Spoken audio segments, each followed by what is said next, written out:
This is North Georgia's News Talk. WDUN. This girl is on fire.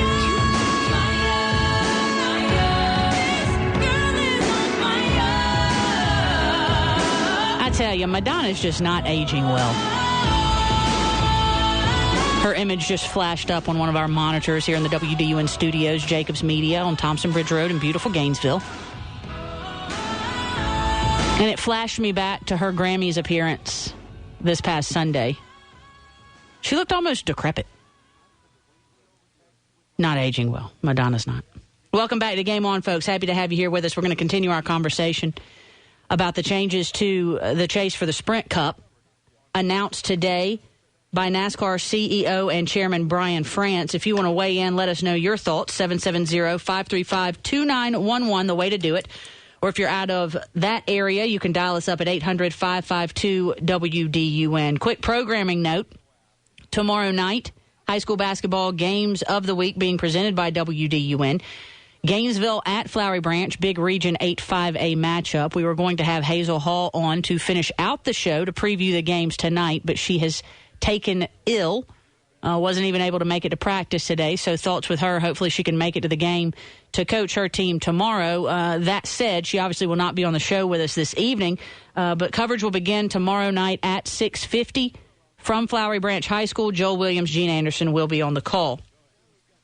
Brian, before we get to Dustin Long, Motor Racing Network's senior writer, I liked what you said off air, supporting the idea that the changes to the chase were going to make it more exciting. Share it with our audience. Well, one of the main complaints I've been hearing from NASCAR fans is that it diminishes the importance of the regular season, especially winning in the regular season. But the parallel you started talking about, this becoming the Super Bowl for NASCAR, made me think it's been exceedingly rare nowadays that the best team in the NFL during the regular season actually goes on to win the Super Bowl. Usually it's a team that gets hot very late in the season, like the Giants or the Packers from the most recent years. And you don't hear people complaining about that once it comes to the Super Bowl. Like, makes it more they exciting. didn't have the most wins in the regular season. It makes it more exciting for the fans. As I imagine, if there's a driver who ekes his way into the playoffs and then gets momentum, he's going to have a lot of fans, maybe more casual fans, pulling for him because people love an underdog. Yeah, they absolutely do. They absolutely do. And this senior writer for Motor Racing Network, Dustin Long, we're about to bring you my conversation with him, tweeted out in response to a question from one of his followers that essentially the race at Homestead in mid-November, the last few laps might turn into the Wild Wild West. And if you think about how exciting last-second baskets, last-second field goals, 2-minute drives to win a game, how exciting all those things are, and for that to now be put into NASCAR, you're going to get a lot of viewers that you wouldn't normally get. Dustin Long was kind enough to talk to me earlier today. He covered the press conference by Brian France in Charlotte and talked to me at length about his thoughts to the changes for the chase. Well, certainly NASCAR Chairman Brian France has said he wants to put an emphasis on winning, and I think in a lot of ways he's done that. A win virtually gets you a spot in the chase.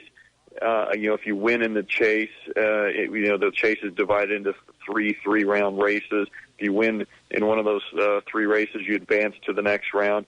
And in theory, if you win Homestead, you win the championship. Obviously, it comes down to a one-race shootout with 4 drivers, whoever finishes the highest. But if you win, you win the championship. So there's certainly that emphasis on winning.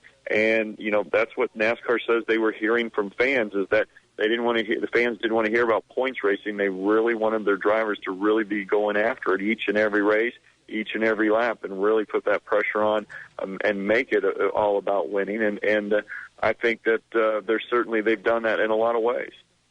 I was reading through some of your tweets, and obviously a lot of your followers on Twitter were asking you your opinion, and you said that the final lap at Homestead could very well be a Wild West-like shootout. Expound on that a bit, if you will, and do you have concerns for the driver's safety when it's a winner-take-all scenario? Well, I mean, I guess at the end of the day, I mean, there's always risk involved with racing. Although Tony Stewart, even though he got hurt racing a sprint car last year, will tell you there's as much of a risk driving on the road. So there's always going to be that element of risk. Yeah, certainly at Homestead Miami Speedway, the season finale, if it comes down to with four guys and there's a couple of them racing, whether it's for the win or whether it's to be the highest finisher among those four. Boy, that last lap really could be exciting, but even that whole race could be. I think there'll be a lot of tension and uncertainty because what if somebody blows an engine? What if somebody runs into that oil and all of a sudden their championship hopes go away as they spin and hit the wall or things like that. So Homestead gives you that Game 7 moment, and it certainly could be a Wild West type of finish. Just think if two or three of the guys that are racing for the championship are all together on the last lap, they're not going to be too friendly to each other. I mean, you would expect some door-dinging action and even a little bit more and some smoke and sparks. So, you think back to that, that great finish years ago at Darlington between Ricky Craven and Kurt Busch and how they were beating and banging coming off of turn 4 to the finish line in that dramatic side-by-side tight finish. Maybe have more of those with this type of system. Maybe you have that type of finish for the championship at Homestead Miami Speedway. And, I mean, just think about it that way. I mean, how exciting would it be to not know who the champion is until they cross that finish line? So that's what NASCAR is hoping for. Will they get it? Let's see what happens. Maybe everything will work out, or maybe they'll have to wait till next year, the following year, to get that type of finish. Well, I'll tell you, in theory, it makes for a very interesting season and a very exciting chase for the Cup. It seems as though NASCAR is, and I'm going to use not literal grotesque, but a figurative grotesque phrasing here. It seems like NASCAR's kind of trying to dumb down the sport to engage the average sports fan or the tepid racing fan. How much does making the sport have a broader appeal play into the changes that were announced today? Well, I mean, certainly I think any sport, you want to make it as inviting and easy to understand to anybody. And, regardless of who that person is. And I think that they're trying to do, I mean, in essence, you don't have to worry about points at Homestead. I mean, there will not even be bonus points for leading a lap for those four championship contenders. So it essentially comes down to here are the four drivers racing for the championship. Whoever finishes the best among the four, that's your champion. I mean, it's pretty simple. You don't have to worry about points. You don't have to worry about adding points. You don't have to worry about bonus points. You don't have to worry about any formulas here or there. I mean, it's just like a football game. Who's gonna win the game? I mean, who's in the lead? There's the points right there. And if their team's down, what they've got is go down and score touchdown or field goal to win the game. I mean, it's that simple. It just lays it out there. And then the beauty becomes for some people and the strategy and how you get to that point and how you put yourself in position to win.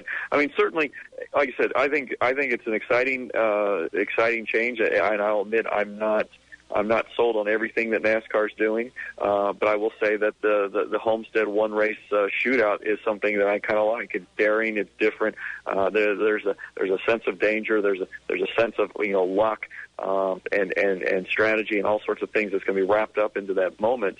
But I also understand fans who say, wait a minute, the championship used to be decided over the entire season. Now it's decided for 10 races of the chase. Now you're deciding it in one race. How can that be? And I know there will be people who disagree and don't like this thing and this chase format now, and say, look, in theory you could win the first 9 races of the chase and not win the championship. I mean, I know if this chase format was put into place last year, Dale Earnhardt Jr. would have won the championship, and Dale Earnhardt Jr. didn't even win a race all season. Now NASCAR will say, look, you have to be careful when you make that comparison, because understand that if it's a different format, drivers and teams are going to, compete differently in the chase. But, that's a question that's already been raised. I mean, Kyle Busch brought it up this morning. He goes, how does that emphasize winning if Dale Earnhardt Jr. wins the championship if it's this format last year and he didn't even win a race? If nothing else, as I was talking to somebody, they tell me there's a big football game on Sunday, but what are people talking about right now? And a lot of people are talking about NASCAR and these changes. So in one sense, for NASCAR, that's good that people are talking about the sport even before, everybody heads down to Daytona for the start of the season here in a few weeks. That's right. 24 days until the race at Daytona. Quickly, Dustin, to wrap up, reactions from drivers. NASCAR clearly did their homework. They said it was a 3-year sort of study, if you will. But initial reactions from drivers, good, bad, or are they for these changes? Are they excited about the upcoming season? Well, I think, there's some that certainly really like it. I mean, you think about a guy like David Reagan. There's a guy that, driver who won at Talladega last year and with a small budget team, but he would have made the chase in this format last year based off that Talladega win. He talks about how much of a game changer that could be for a small team like that.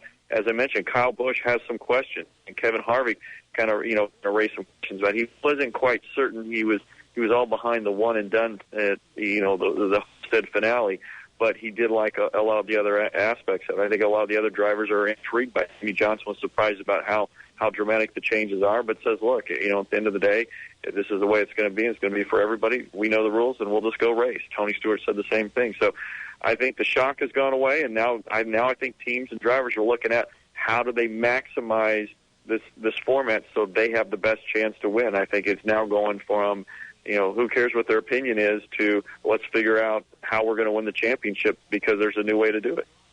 The Motor Racing Network, the voice of NASCAR, senior writer Dustin Long, kind enough to join us on this Thursday edition of Game On. Thanks for all the work you did today and the work you will continue to do. MRN.com, where you can go to find his work. Dustin, we appreciate you. Hang in there and enjoy this ramp up to the season.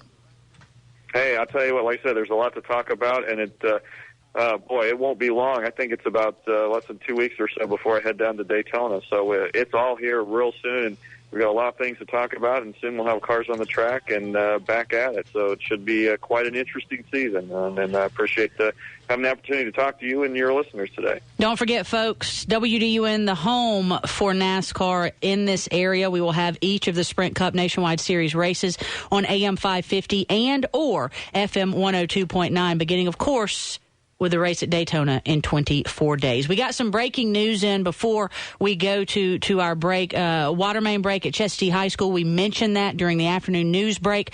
It led to the cancellation of Johnson-Chestatee High School basketball games tonight. Well, now, according to school superintendent Will Schofield, it has led to the closing of Hall County schools tomorrow.